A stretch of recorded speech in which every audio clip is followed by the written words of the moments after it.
materi ya. Jadi materi minggu ketiga ini atau pekan ketiga itu adalah dinamika ya. Jadi dinamika.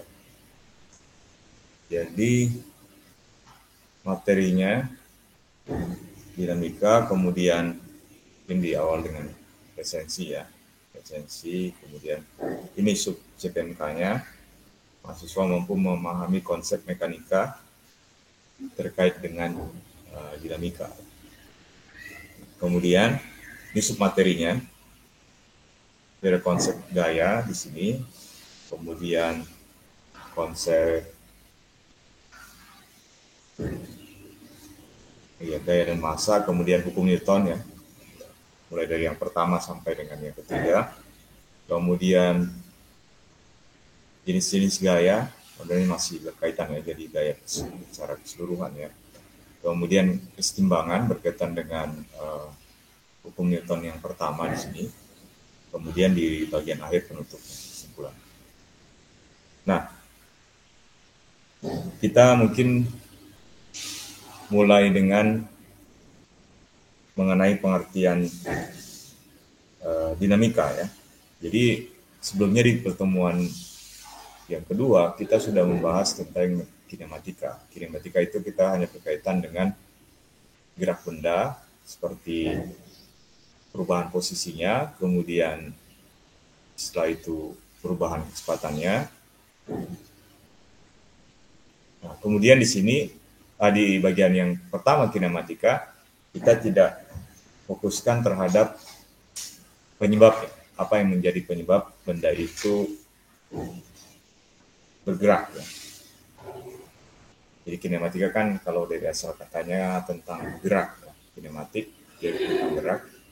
Kemudian di sini kita meninjau penyebab dari benda itu bergerak ya. Tentunya penyebab benda itu bergerak yaitu gaya pada bagian ini, atau kita namakan di sini secara umum sebagai konsep dinamika. Kemudian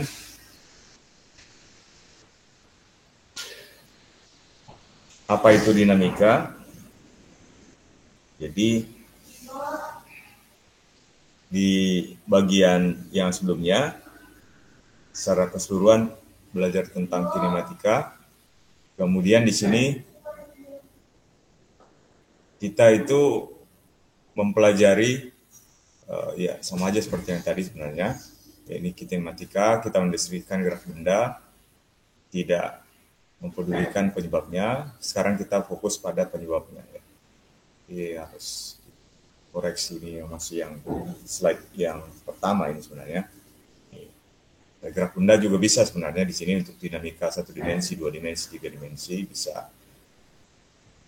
Tapi ini juga bisa sebenarnya mobil melaju, tapi ini sebenarnya masih kaitan dengan kinematika. Tapi bisa juga kita kaitkan. Nah, contoh-contohnya ini bisa roket ini misalnya, kemudian misalnya orang main tarik tambang misalnya, jadi ada gaya yang diberikan, kemudian saling menarik ya. Kemudian ini kesetimbangan, dia supaya dia tidak terjatuh di sini, dia harus menerapkan kesetimbangan di sini. Nah, kemudian orang main terjun payung di sini, dan misalnya di konstruksi ya, di konstruksi juga sama ya, juga menerapkan konsep dinamika. Jadi banyak hal di kehidupan kita itu berkaitan dengan dinamika. Jadi mesin bergerak, mobil, pesawat, banyak hal. Jadi berkaitan dengan dinamika. Dan itu sebabnya pelajaran dinamika ini menjadi satu hal yang sangat penting ya bagi kita di Fakultas Sains atau Fakultas Teknik ya. Karena kita juga berkaitan dengan benda-benda yang memiliki kaitan ya dengan dinamika ini. Nah, kemudian secara garis besar itu, jadi Bapak Ibu semuanya bisa menambahkan atau memberikan wawasan kepada adik-adik mahasiswa terkait dengan pentingnya dinamika dan kaitannya dinamika itu dengan sekarang. Apalagi sekarang kan eranya adalah era AI yang berkaitan dengan penerapan AI dalam tidak hanya sekedar informasi saja, teknologi informasi, tetapi juga berkaitan dengan penerapannya dalam teknologi robotik. Nah, penerapannya dalam teknologi robotik, robotik itu kan tentunya dia bekerja dengan konsep gaya, ada geraknya, supaya geraknya bisa meniru gerak alamiah seperti misalnya meniru gerak hewan, meniru gerak manusia, sehingga dia juga harus memiliki atau kita setting dia terkait dengan konsep-konsep gaya di dalamnya. Misalkan gaya geseknya seperti apa supaya jalannya smooth, kemudian dia seperti apa dia gerakan tangannya, misalnya robotnya, supaya dia juga gerakannya tidak diskrit ya, harus continue dia. Kemudian banyak hal ya sebenarnya yang kita aplikasikan ya di konsep dinamika. Apalagi eranya sekarang kan salah satunya CEO dari Nvidia bilang eranya sekarang adalah era pengaplikasian fisika di dalam AI, sehingga momen yang sekarang itu menjadi hal yang sangat penting untuk belajar terkait dengan fisika, khususnya dinamika. Jadi eranya mungkin future-nya katanya ya orang yang menguasai fisika inilah salah satunya yang nanti akan direkrut di perusahaan-perusahaan AI. Eranya sekarang mengarah ke sana. Tentunya orang-orang yang menguasai konsep-konsep paling fundamentalnya yang bekerja di sana. Selain beberapa hal seperti matematik dan seterusnya, tapi fisika ini menjadi suatu hal yang harus kita sampaikan supaya menjadi trigger buat adik-adik mahasiswa untuk menekuni ini dengan baik. Nah, sekarang kita masuk berikutnya ke konsep gaya dan massa ya. Jadi gaya di sini adalah dorongan atau tarikan, kemudian bisa gayanya itu adalah gaya kontak ya, secara fisik ya. Kemudian bisa juga tidak memerlukan gaya kontak. Jadi contohnya gravitasi dan gaya listrik ya. Jadi gaya itu bekerja pada satu jarak tertentu tanpa harus melakukan kontak fisik ya. Nah, secara fundamental sebenarnya gaya itu ada 4 ya. Jadi gaya interaksi atau gaya fundamental ya, di alam ya. Gaya fundamental kita lihat ini.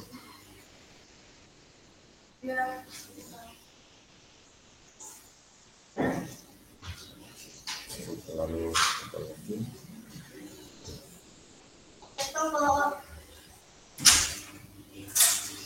Nah, jadi gaya fundamental atau interaksi ya. Jadi mungkin Bapak Ibu semuanya bisa verify kembali gaya fundamental. Itu yang pertama, gaya gravitasi atau interaksi gravitasi. Jadi interaksi gravitasi yang berkaitan dengan benda bermassa ya. Jadi setiap benda bermassa itu dikaitkan dengan benda bermassa yang lain, dia mengalami interaksi gravitasi. Jadi interaksinya juga di sini interaksinya hanya satu saja, interaksi tarik menarik. Kemudian yang kedua, interaksi itu yang paling populer juga kita sering temui ya dari dunia kita sehari-hari, itu adalah gaya elektromagnetik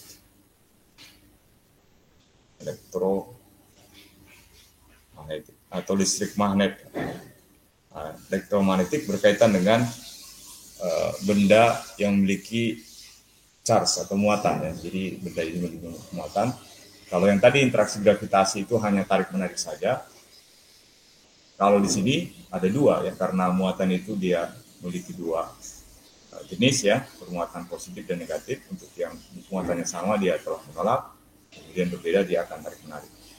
Kemudian yang ketiga itu berkaitan dengan gaya nuklir ya. Nah, gaya nuklir ada dua ya, jadi gaya nuklir kuat berkaitan dengan penyebab sebab adanya nuklir atau inti atom ya. Jadi harusnya kan secara konsep di dalam inti atom itu ada banyak proton, kemudian proton ini saling tolak menolak. Tapi pada kenyataannya kita menemukan inti atom. Supaya inti atom proton-proton ini bisa tergabung, harus ada suatu gaya yang sangat kuat, sehingga gaya ini menahan interaksi elektromagnetiknya, sehingga mereka tidak tercerai-berai. Itu berkaitan dengan gaya nuklir kuat. Kemudian yang berikutnya itu ada gaya nuklir lemah. Gaya nuklir lemah yang berkaitan dengan aktivitas radioaktif. Ya. Jadi aktivitas radioaktif ini misalkan terkait dengan peluruhan partikel alfa, beta, dan gamma itu berkaitan dengan gaya nuklir lemah. Jadi ini ada 4 interaksi yang kita pelajari di sini. Tentunya hanya sebatas yang di bagian ini saja ya, interaksi gravitasi di sini. 2 kaitan ini, yang berikutnya ini akan kita bahas di bab berikutnya. Nuklir tidak kita bahas di fisika dasar kita ya. Tapi kalau Bapak Ibu pengen melihat atau mungkin sudah belajari juga, sebenarnya kalau di textbook aslinya itu ada bagian nuklir di bagian-bagian akhir ya. Fisika modern, relativitas, nuklir, dan seterusnya, itu ada di bagian-bagian akhir di buku Halliday atau di buku Candle. Nah, kemudian gaya itu karena dia merupakan suatu vektor, kita simbolkan dengan seperti ini ya. Jadi tanda panah seperti ini, kita simbolkan seperti ini. Kemudian ya tentunya karena dia merupakan suatu vektor, selain besarnya juga kita harus memperhatikan juga arahnya. Nah, kalau sebelumnya kan skalar kita berkaitan dengan sesuatu kuantitas yang tidak kita perhitungkan arahnya, kita hanya fokus pada besarnya saja. Tapi kalau di gaya kita harus tinjau juga arahnya ya. Jadi ini satu hal yang sangat penting ya di bagian konsep gaya ini. Ya. Nah kemudian kita lanjutkan berikutnya. Nah kemudian Bapak Ibu semuanya juga jelaskan ya misalnya yang kaitan dengan yang pertama ya, di hukum Newton yang pertama ya. Jadi hukum Newton yang pertama itu, jadi sebuah benda akan tetap dalam keadaan diam atau bergerak lurus dengan kecepatan konstan, kecuali jika dipaksa untuk mengubah keadaannya. Nah, jadi dari konsep yang bagian ini kita ingat kembali bahwa secara umum, jadi jumlah total seluruh gayanya atau resultan gayanya itu adalah, jadi kalau dia misalnya 0 itu berarti ada 2 kemungkinan. Jadi kan kalau kita cek di sini kan ini adalah M atau kalau bisa di turunan ya, tapi kan di sini kita tidak bicara turunan, dvdt ya, atau perubahan momentumnya. Jadi perubahan momentumnya itu dia 0, itu ada 2 kemungkinan, bisa dia diam, atau dia misalnya di sini adalah V-nya sama dengan 0, atau dia bergerak tapi kecepatannya tetap. Jadi 2 ini ya. Nah, itu sebenarnya kalau kita simpulkan secara garis besar terkait dengan hukum yang pertama. Jadi setiap benda itu dia akan berada pada keadaannya tetap dia. Kalau dia diam, dia akan diam terus. Kemudian dia kalau dia bergerak dengan kecepatan konstan, dia akan bergerak dengan kecepatan konstan, kecuali ada gaya lain luar yang mengubahnya. Ya. Jadi itu konsep dari hukum yang pertama. Ya. Jadi bisa diberikan contoh-contoh, misalkan ini ada gaya bagian kanan, di sini diberikan 10, kemudian di sebelah kiri 4, dia tentunya bergerak ke arah kanan karena gaya di sini lebih besar. Ya. Kemudian total gayanya adalah 6 Newton di sini, jadi bergerak ya. Tapi kalau dia sama kan dia diam. Ya. Kemudian ada, karena dia merupakan vektor, misalkan di sini ada gaya arah sini, ada gaya sini. Kemudian kalau misalnya gayanya ini kan kita harus bicara sumbu dulu ya. Ini kalau misalkan berkaitan dengan ini kita harus lihat dulu sumbunya, yang paling penting ya. Sumbunya yang paling penting mendefinisikan itu. Nah, itu mungkin di bagian-bagian berikutnya juga ini menjadi sangat penting ya di bab-bab ini. Jadi sumbu yang paling penting misalnya ini kita ambil, berarti karena dia horizontal sini kita ambil ini adalah X atau Y. Sesuai dengan perjanjian saja sebenarnya. Boleh yang di sini adalah X atau Y atau di sini X, tidak masalah. Tapi kita tetapkan dibuatkan di di diagramnya, diagram bebasnya seperti itu untuk memudahkan. Misalkan ini seperti ini berarti gayanya ke arah sana, berarti ada komponen arah X di sini, kemudian ada komponen arah Y. Atau sebaliknya kalau kita ini mau buat di sini yang 5 ini di sini adalah X dan Y, tidak menjadi masalah. Nah, kemudian yang berikutnya berkaitan dengan hukum pertama ini terkait dengan inersia. Jadi inersia ini berkaitan dengan kuantitasnya, nanti adalah massa ya. Jadi kalau misalnya bendanya ukurannya lebih besar, maka dia cenderung ya akan sulit untuk bergerak ya. Kemudian kalau dia relatif lebih kecil dan sebaliknya ya. Jadi kuantitas sulit atau mudahnya benda ini bergerak kita konversi dalam bentuk massa. Jadi massa ini sebagai acuan berkaitan dengan inersia tadi yang kita namakan kecenderungan alami suatu benda untuk tetap diam atau bergerak dengan kecepatan konstan pada garis lurus. Kemudian di kerangka ini kita gunakan adalah kerangka inersia. Jadi inersia ini kerangka yang berkaitan dengan kerangka yang memiliki dia kecepatan konstan atau tidak ada percepatan. Jadi pada kaitan dengan hal yang lain, kalau media kerangkanya itu dia bergerak dengan kecepatan yang tidak konstan, itu kita sebut sebagai kerangka inersia. Tapi kalau dikaitan di sini, kita hanya fokus pada kerangka inersia. Jadi hukum-hukum bisa juga berlaku sama pada kerangka inersia. Nah, kemudian di berikutnya masuk ke hukum 2. Hukum 2 tadi, kalau hukum yang pertama, biar ada dikoreksi ini. Jadi hukum yang pertama itu berkaitan dengan sulit atau mudahnya benda bergerak ya. Kemudian kaitan dengan inersia tadi. Kemudian hukum kedua ini ketika dia diberikan gaya ternyata resultan gayanya atau total gaya keseluruhannya tidak sama dengan 0, maka dia ada mengalami percepatan. Percepatan ini berbanding lurus ya dengan gaya yang diberikan. Jadi gaya yang diberikan lebih besar, maka percepatannya itu lebih besar. Kemudian dikaitkan dengan suatu konstanta ya. Ada konstantanya. Kemudian satuannya adalah ini adalah massa, kemudian tentunya ini adalah percepatan, sehingga satuan di sini adalah meter per sekon kuadrat, kemudian massa di sini adalah kilogram. Jadi kilogram meter per sekon kuadrat satuannya. Kemudian secara keseluruhan kombinasi dari besaran ini ya, satuan ini kita sebutkan sebagai Newton untuk menghormati Newton sebagai tokoh yang memperkenalkan hukum Newton ini.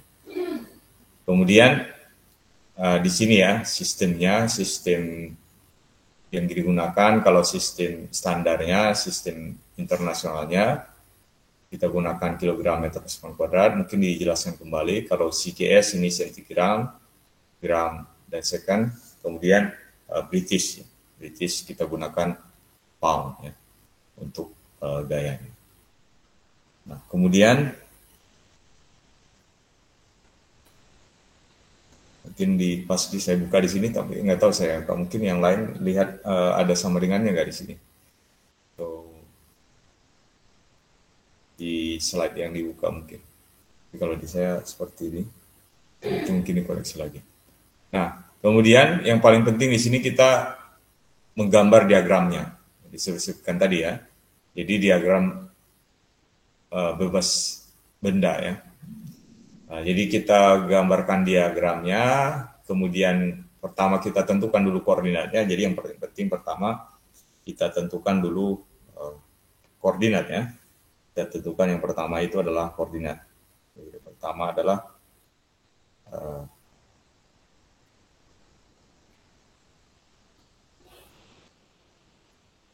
jadi yang pertama itu yang paling penting adalah koordinat. Koordinat.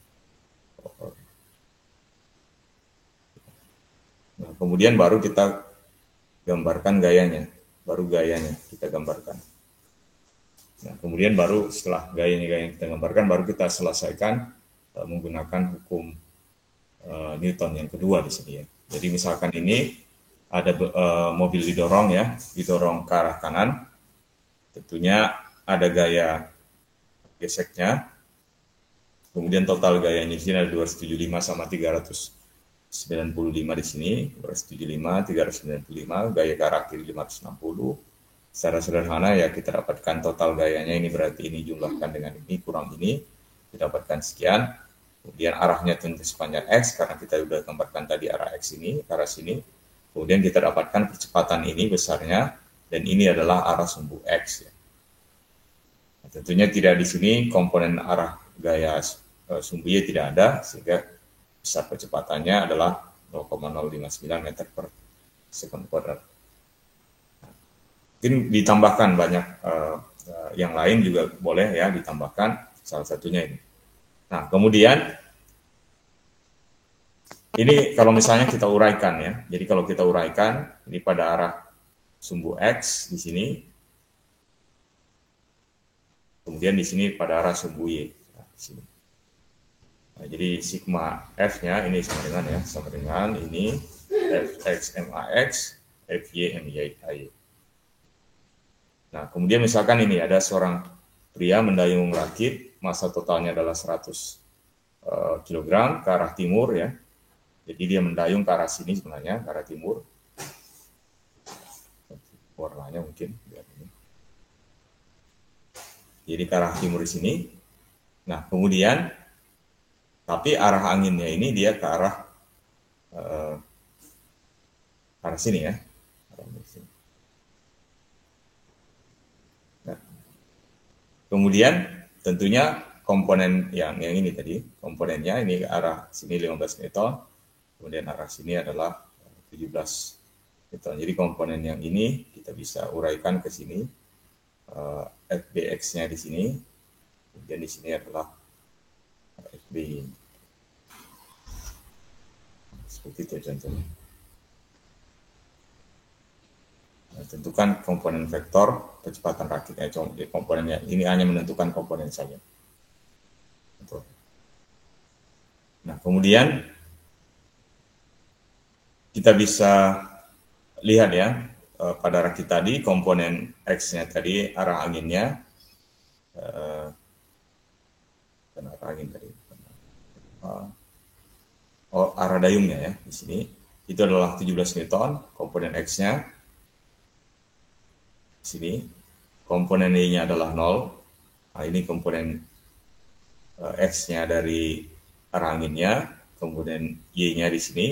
Kemudian kita bisa dibuat seperti ini ya, mungkin lebih jelas ya. Kita buat tabel supaya kita perkenalkan pada adik-adik mahasiswa terkait dengan membuat tabel seperti ini supaya memudahkan ya. Mudahkan. Jadi yang mana X, yang mana Y, kemudian ditotalkan ternyata dia komponen X-nya arah sumbu X adalah 23 Newton, arah sumbu Y adalah 14 Newton.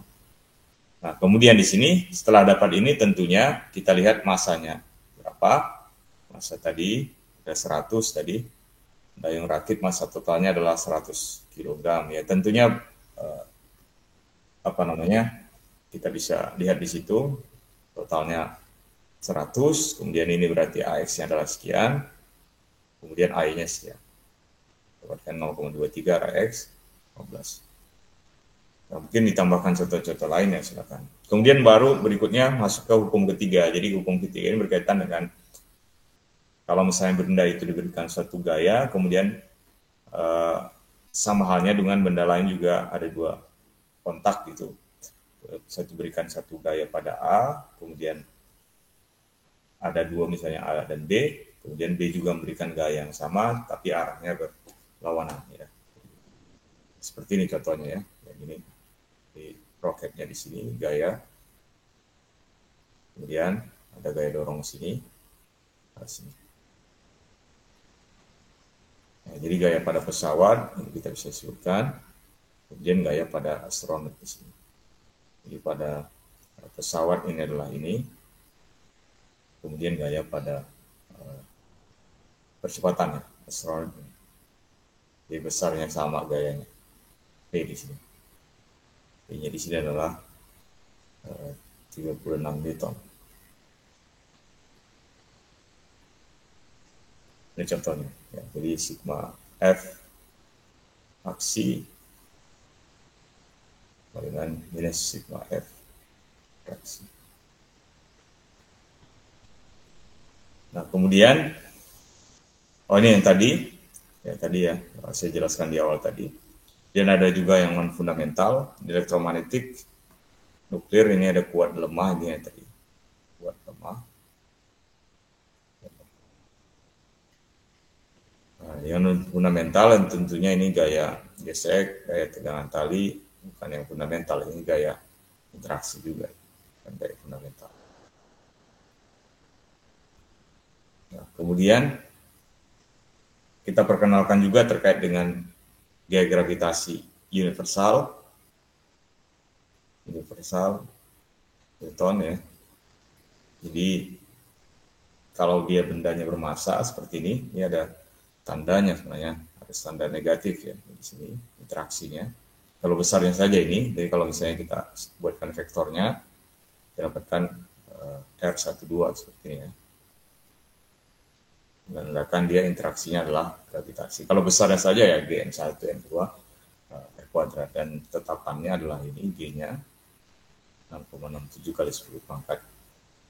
Bukan 11, minus 11 mungkin di PPT saya mungkin yang dibuka seperti ini. Tapi ya. Nah, kemudian kita bisa hitung kalau ini masanya adalah 12, kemudian masanya 25, kemudian jaraknya adalah 1,2 di sini, 1,2, masanya 12, ini 25. Secara mudah kita bisa dapatkan besar gayanya. Jadi kalau misalnya ada vektornya, kita bisa disebutkan juga F ya, F minus G M1 M2 R kuadrat ya, R topi. Jadi R ini menentukan jaraknya, R topi. R12 sama aja. Bisa juga seperti ini gaya tergantung ya. Kalau gaya oleh yang ini ya arah ke sana, gaya oleh yang M2 ini adalah arahnya ke sini. Ini interaksi.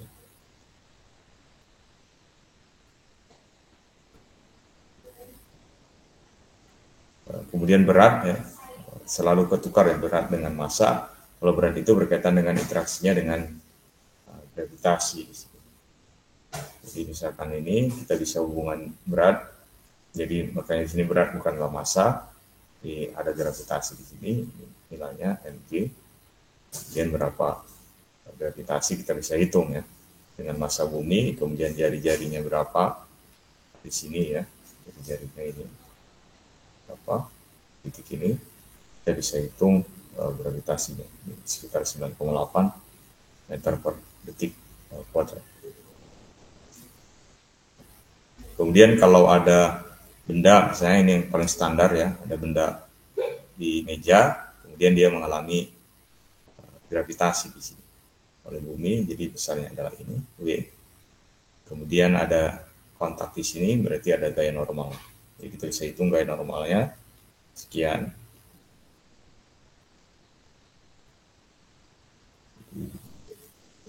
Gaya ya.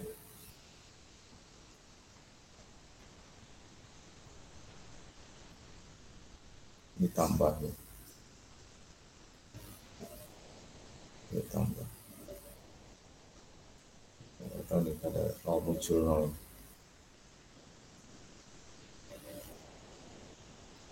Bisa coba cek ya Pak, di tablet saya ini mungkin yang apa namanya, kalau dibuka dia nggak sesuai ya, coba saya cek dulu.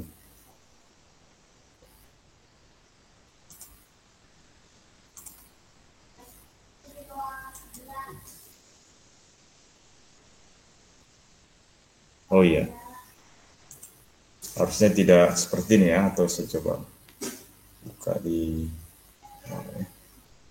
dari ininya.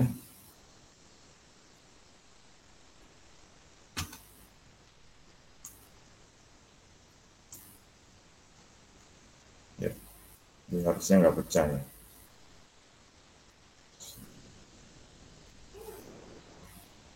Oh iya, nah, saya harus buka dari drive ya. Tadi saya buka dari iya, harus saya buka dari drive ya, biar nggak ini nggak hilang tanda sama dengan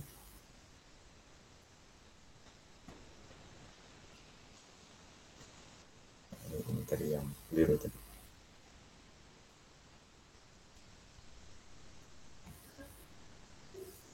Jadi kalau saya buka di sini,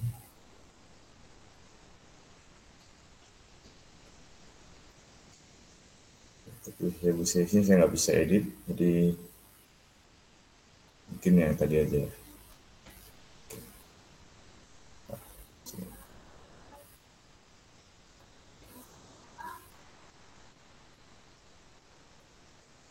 Jadi Bapak Ibu bisa cek ya nanti di itu, mungkin uh, di sini aja nanti uh, yang versi ininya bisa dilihat di drive yang sudah saya bagikan. Kemudian sedikit lagi sebenarnya. Ini kemudian ini contoh ya, ini juga font yang kurang besar ya.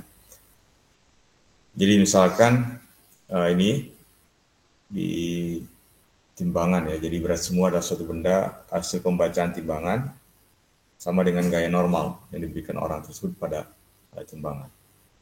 Jadi contoh kejadiannya ini, kalau misalnya kita ada di lift ya, kemudian turun ya dengan kecepatan konstan, kita bisa dapatkan dia beratnya adalah 700.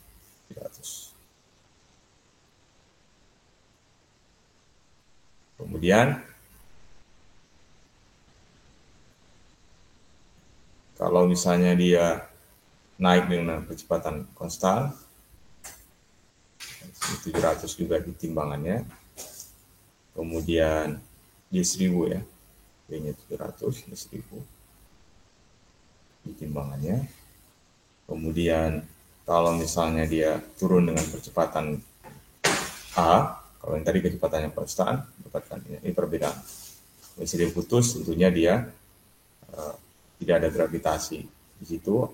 A-nya sama dengan G, A-nya sama dengan G, maka dia 0 timbangannya, beratnya tentunya tetap 700, tidak berubah sebenarnya. Nah, kemudian diperkenalkan kembali terkait dengan gaya gesek. Jadi benda itu dia bersentuhan dengan permukaan lain, ada gaya yang bekerja ya. Jadi gaya gesek di sini. Kemudian kaitannya itu terkait kontak secara mikroskopik di sini kontaknya, karena dia tidak sepenuhnya dia smooth di sini, tidak ada interaksi di sini. Kemudian kalau misalnya permukaannya tidak saling meluncur maksudnya atau di dalam keadaan diam, maka gesekannya itu disebut dengan gesekan statis. Nah, besarnya adalah ini, Fs-nya. Jadi kalau masih ingat ya, Fs-nya adalah US dikali dengan gaya normal atau biasanya kita tuliskan US kali dengan M. Jadi ada mu sebenarnya di sini US. Jadi nggak kebaca karena saya buka di sini. Jadi koefisiennya tentunya di antara 0 dan 1. Nah kemudian ini sama aja tadi, ini kinetik berkaitan dengan kalau bendanya sudah bergerak. Di muka.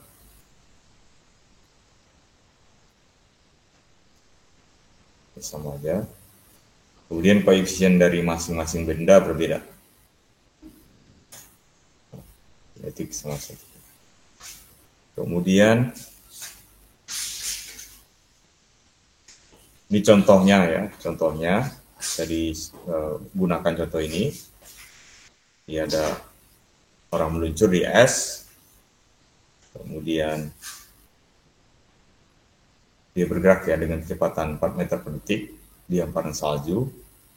Salju memberikan gesek kinetik pada kereta luncur, sehingga kereta luncur melambat dan akhirnya berhenti. Posisi gesekan kinetik adalah sekian, berapa gaya gesekan kinetiknya.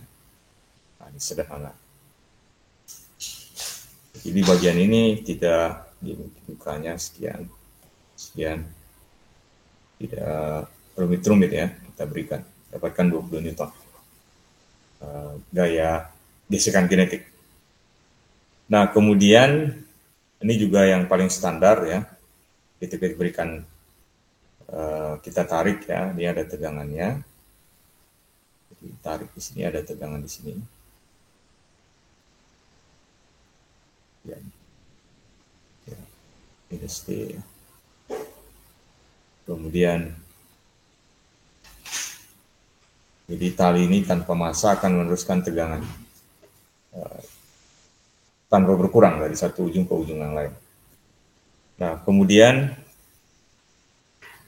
kesetimbangan berkaitan dengan keseluruhan gayanya atau gaya totalnya adalah 0 pada dua komponen di sini misalnya. Kita tinjau diagram kartesian, berarti keseluruhan pada arah sumbu Y dan arah sumbu X dia sama dengan 0. Ada sigma, ini ada sigma atau dengan Fx atau Fy sama aja, menggunakan keseluruhan gayanya adalah sama dengan 0. Jadi ini step-stepnya, pilih salah satu atau beberapa objek yang akan diterapkan kesetimbangan, kemudian tentunya buat koordinatnya, kemudian gambarlah diagram bebas bendanya, kemudian harusnya tadi kita set dulu koordinatnya, kemudian kita terapkan persamaan Newton, sama Newton, persamaan Newton, karena kita berkaitan dengan Newton. Nah, contohnya ini, contoh yang paling lazim juga. Nah, kalau di sini kan tidak horizontal seperti yang tadi, tapi mengikuti arah ini ya. Nah, kita ingat ya, arahnya lebih mirip di sini. Arah Y-nya di sini, ini arah X-nya ya, di sini arah ini. Kemudian di sini ada tegangan talinya, kita gambarkan juga. Jadi di sini juga ada tegangan talinya di sini. Ini ada, dan seterusnya. Dan kita hitung komponen-komponennya.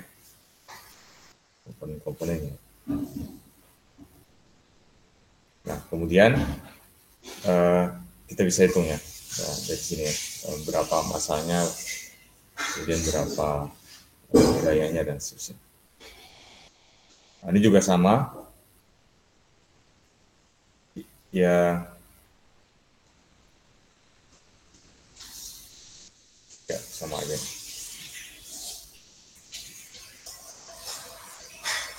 Kita bisa hitung gaya yang bekerja di sini. Kemudian seperti yang tadi lanjutan, kemudian kita buat komponen X-nya berapa, komponen Y-nya berapa, keseluruhan kita dapatkan X-nya berapa, kemudian yang Y-nya berapa, kemudian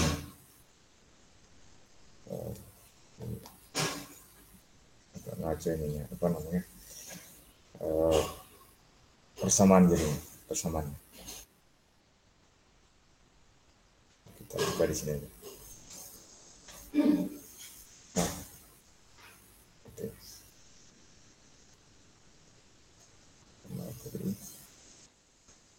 Nah, ini yang tadi ya. Jadi kita bisa cek di sini komponen arah X-nya berapa, arah Y-nya berapa, kita jumlahkan. Kemudian komponen arah X-nya adalah ini. Kita dapatkan persamaan ininya karena kita mau cari tegangannya T1 dan T2. Nah, kemudian komponen arah Y-nya adalah ini. Kita bisa substitusi atau eliminasi ya, dan seterusnya. Dapatkan ini. Kita dapatkan. Nah, kemudian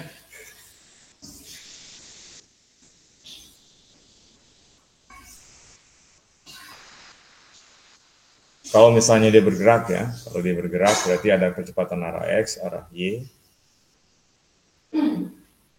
Sama juga contohnya ya, contohnya kita berikan tentukan nilai tegangan tali, misalkan ini T1 dan T2 jika massa bendanya adalah 1,5 kali 10 pangkat 8. Misalkan kapal nih, kapal tanker misalnya. Jadi sekitar 1.500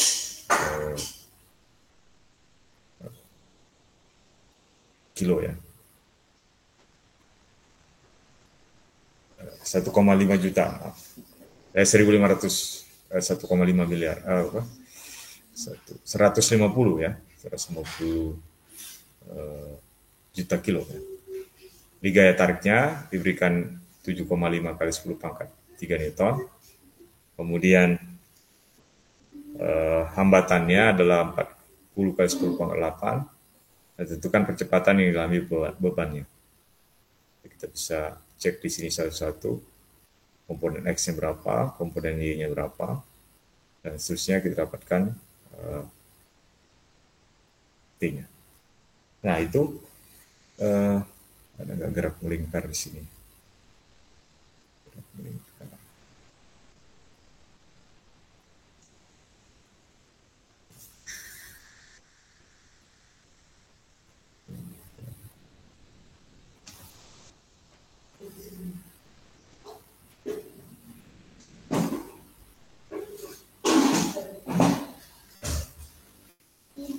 Saya juga sebutkan gerak melingkar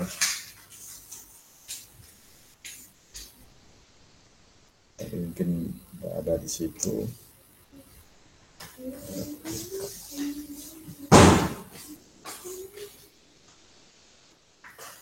Nah, ini gerak melingkar ya. Jadi terkait dengan gerak melingkar, mungkin Bapak Ibu.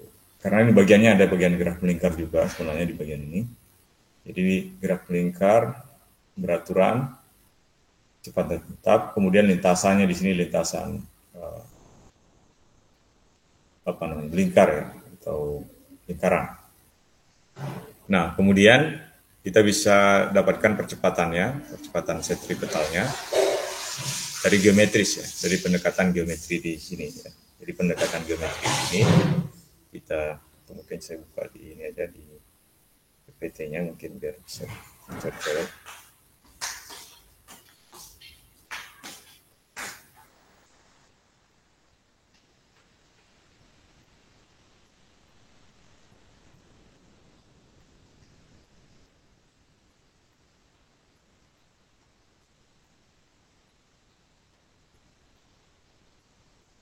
Ya, ini ya.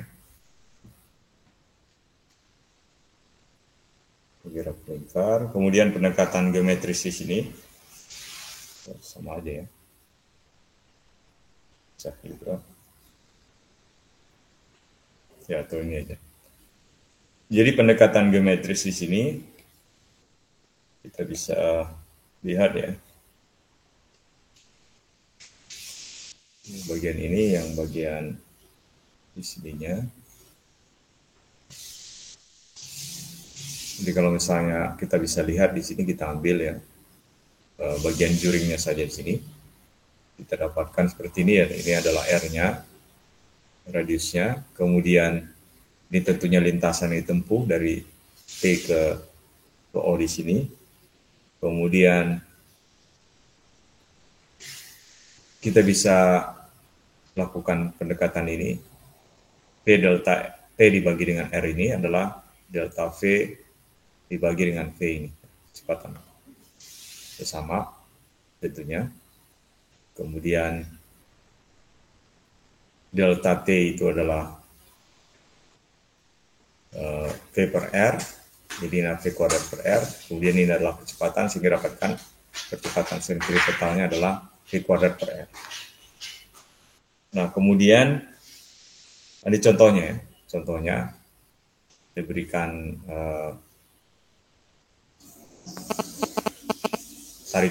tarikan di sini, di unit mutar di sini, tarik, mutar, melingkar, kita bisa dapatkan berapa besar tegangannya di sini. sekitar 19 Newton. Kemudian gerak melingkar juga, contohnya misalnya adalah mobil, ada mobil di sini, dia gravitasinya melingkar seperti ini. Kemudian dia tentunya ada gaya gravitasi di sini, jadi massa kali G-nya di sini. Kemudian dia ada arah gaya seperti ini, gaya normal komponen arah sini. Dengan gaya normalnya kontak dengan ini tegak lurus ya. Kemudian gaya normalnya arah sini, arah ke arah X di sini. Kemudian arah Y di sini. Nah, kita dapatkan berapa sudutnya, sudut dari bidang ini, bidang miringnya. Dia bergantung terhadap berapa besar kecepatannya, kemudian bergantung juga terhadap radius dengan pusat ini dan gravitasinya. Ini konstan ya. Jadi V kuadrat per R sebenarnya yang paling dominan di sini, sudut ini. Supaya dia tidak jatuh ke sini ya. Jadi yang paling penting, jadi berapa kecepatannya dan juga berapa jarak dari sini. Jadi kecepatannya berapa supaya dia tidak jatuh ke sini, tergelincir. Jadi itu, jadi secara umum kalau kita rangkum, ini hanya berkaitan dengan hukum Newton ya. Jadi hukum Newton yang pertama, hukum Newton yang kedua, dan hukum Newton yang ketiga. Nah itu jadi Bapak Ibu semuanya itu untuk pertemuan kita hari ini. Saya stop dulu ininya, recordnya. Nanti kita diskusi ya setelah ini.